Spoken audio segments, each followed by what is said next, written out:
Police और नक्सलियों के मुठभेड़ की सबसे बड़ी घटना 16 तारीख को हुई और उस घटना में 29 माओवादी मारे गए।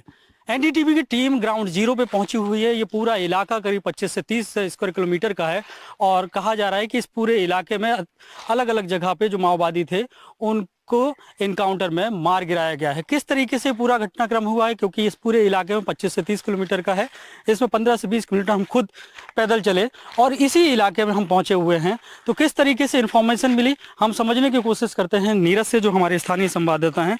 पुलिस को किस तरीके से सूचना मिली कि इसी इलाके में जो है डीसीबी मेंबर शंकर अपने साथियों के साथ मौजूद है और फिर कैसे यहाँ पे पुलिस पहुँचती है, क्योंकि ये बहुत ही ज़्यादा जो इलाका है, डेंस फॉरेस्ट है, पहाड़ियाँ हैं, पत्थर हैं, पथरीले पगडंडियाँ हैं, सड़क तो है ही नहीं।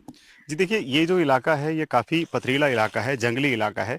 इस इलाके में माओवादियों की पैठ हमेशा रहती है। तो कहीं ना कहीं जब पुलिस को इसकी सूचना मिली कि बड़े कैडर के माओवादी यहाँ पर मौजूद हैं और बड़े कैडर के जो माओवादी है काफ़ी संख्या में यहाँ पर है, जो एक सभा हो सकती है, उनकी मीटिंग लेने की तैयारी रही हो सकती है।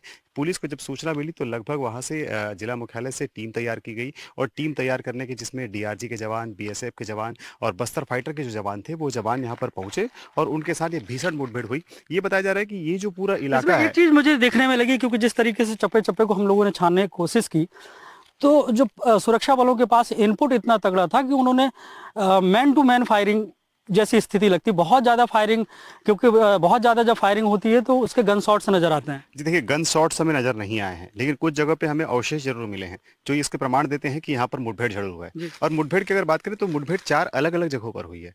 टुकड़ियां अलग अलग बटी हुई थी, टुकड़ियां बांटी हुई थी, जहां जहां माओवादी मौजूद थे उस इलाके में फायरिंग हुई है, उस इलाके में मुठभेड़ हुई और माओवादी जो है 29 मारे गए हैं। 4 अलग अलग इलाके हैं। हमने देखा था कुछ जहाँ पे जो घायल जवान था उसका स्ट्रक्चर पड़ा हुआ था। इसका जब अंदर ऊपर घुसे तो ऊपर देखा कि हमने कुछ वहाँ पर खून के धब्बे पड़े हुए थे, कुछ साबुन के डब्बे नजर आए, कुछ ऐसे ऐसे खाने की सामग्रियां थी वो वहां पर नजर आई। तो खासतौर पर ये कह सकते हैं कि मतलब इस पूरे इलाके में इस तरीके के क्योंकि अलग अलग इनकाउंटर हो कि एक स्पॉट पे हुआ नहीं जी, तो छोटी छोटी सी चीजें, छोटे छोटे से जो घटना के जो स्पॉट्स हैं वो जरूर नजर आए, वो जरूर नजर आए। अच्छा, ये भी जानकारी है कि माओवादियों की संख्या लगभग यहाँ 50 थी और इसके अलावा जो जवान थे वो हमारे जवान काफी मुस्तैद थे और जवानों की संख्या 187 थी। हमारे संवाददाता बता रहे थे कुछ दिन पहले, मुकेश जी, कि उनकी संख्या लगभग 187 थी जवानों की संख्या। जवानों ने पूरा नक्सलियों को घेर रखा था और नक्सलियों को घेरने के बाद जो है अलग अलग जगहों पर टुकड़ियां जो थी वहां पर मौजूद थी, उन पर फायरिंग की गई और उसमें 29 माओवादी मारे गए। अभी हमने इस इलाके का पूरा सर्च किया है, काफी बड़ा घना इलाका है। इस इलाके में हमने लगभग 15-20 किलोमीटर पैदल चला बावजूद इसके हमें कुछ कुछ साक्ष्य जरूर मिले हैं, लेकिन जो बुलेट्स पूरा वही इलाका है जहाँ पे इनकाउंटर, जी पूरा पूरा वही इलाका है। क्योंकि देखिए ये इलाका काफी सघन इलाका है। हमने देखा था किस तरह से माओवादियों ने वहां पर स्वागत द्वार बनाया है, किस तरह माओवादियों ने पर्चे जारी किए हैं, कहीं पर बैनर पोस्टर लगा हुआ है। ये इस इलाके में जब जब पुलिस नहीं पहुंचती थी उस इलाके में पुलिस पहुंची और बड़ी घटना हुई है। बड़ी घटना में 29 माओवादी मारे गए हैं। देश का अब तक का सबसे बड़ा एनकाउंटर है, क्योंकि देखा जाता था कि अमूमन जो जवान है वो ही नक्सल मुठभेड़ में शहीद हो जाते थे। नक्सलियों को जो है कम नुकसान मतलब होता था। टीसीओसी के दौरान अक्सर देखो नक्सली जो है ना एग्रेसिव रहते रहे हैं और जवानों को नुकसान पहुंचाते रहे। ये पहली बार है कि टीसीओसी में नक्सलियों की इतनी बड़ी, जी टीसीओसी में यह कहा जाता है कि नक्सली जो है काफी एक्टिव हो जाते हैं, क्योंकि टीसीओसी का जो समय रहता है वो लगभग मार्च से मई के बीच का रहता है। उस दौरान जो है नक्सली बड़ी घटनाओं को अंजाम देने की फिराक में रहते हैं, लेकिन टीसीओसी में जो है जवानों ने उन्हें मुंह तोड़ जवाब दिया है और उनकी कमर तोड़ कर रख दी है। 29 माओवादी मारे गए, जिससे शंकर राव मारा गया है, ललिता मारी गई है। ये बड़े कैडर के माओवादी है। इनकी मरने से जो है इस इलाके में, कांकेर की जो इलाका है उस इलाके में काफी नक्सल संगठन कमजोर होगा और कमजोर होने से जो है नक्सली बैकफुट पर जाने दिखाएंगे। क्योंकि देखिए लोकसभा का चुनाव है, पहले चरण में बस्तर में 19 अप्रैल को चुनाव होना है 2 दिन बाद, और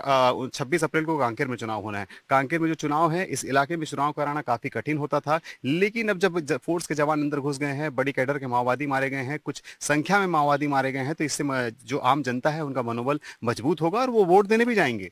बिल्कुल लोग निश्चित तौर से वोट देने जाएंगे, क्योंकि यहाँ पे नक्सलियों की सरकार चलती है और अब जब इतना बड़ा ऑपरेशन हुआ है और हम ग्राउंड जीरो पे मौजूद है, ये पूरा वही इलाका है जहाँ पे कल एक बहुत बड़ा इनकाउंटर हुआ और देश के इतिहास में ये कहा जा रहा है कि सबसे ज़्यादा माओवादी इसमें मारे गए।